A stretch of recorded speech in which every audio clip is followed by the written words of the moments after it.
March 1865, here along and around Sailors Creek, not far from Appomattox, there was arguably three of the most important battles in our Civil War history taking place.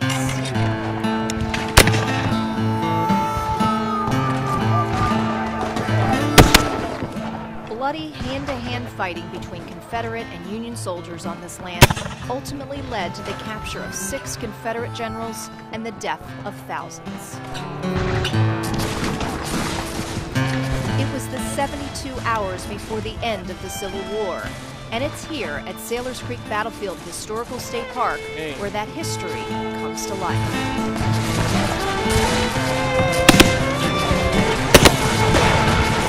Here at Sailors Creek, Lee would lose almost a quarter of his fighting force. 7,700 Confederate soldiers would surrender here, along with 8 Confederate generals. And so this was kind of the beginning of the end. And some history books refer to it as Black Thursday of the Confederacy. Visitors who come here get a truly authentic look at what happened here nearly 150 years ago. First, inside the Visitor Center is a chronological look at the events that transpired from April 2nd, 1865, when Confederate forces left Richmond and Petersburg, to April 8th, the day before the surrender at Appomattox Courthouse.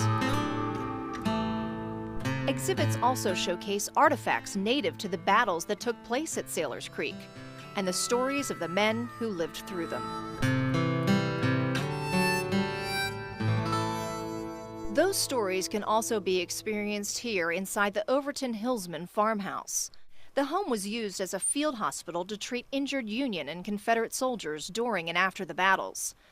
Today, it's a museum where visitors can see what the home looked like during this key battle.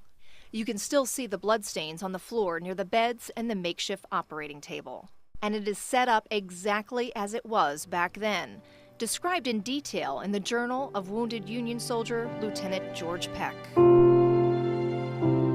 was then placed on the floor of a room in which there were 2 beds, each occupied by 2 severely wounded officers, while in the third corner on the floor were at least a half dozen more.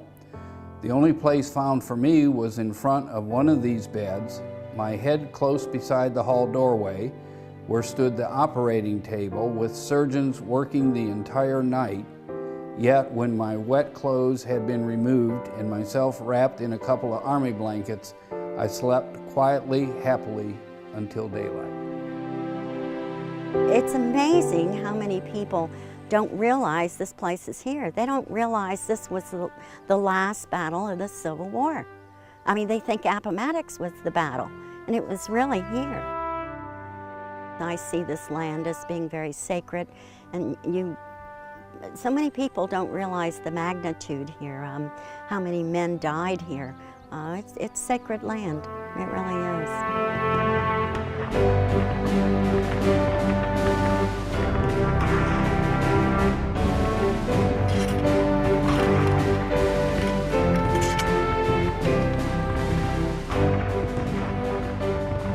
Part of the experience here at Sailors Creek is to actually walk the hiking trails where some of these battles took place.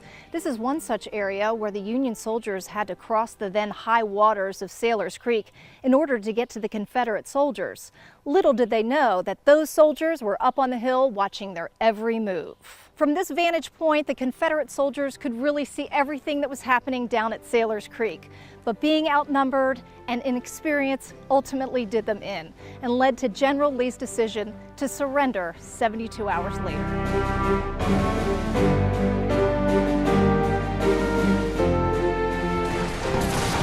As the battle was culminating, Confederate forces that were retreating from the battlefield were crossing Big Sailors Creek, and General Lee rode to a high ground overlooking that. And as he saw his army in disarray, he said, "My God, has this army dissolved?" Retracing the footsteps of our nation's history, and it's all just a day's drive away.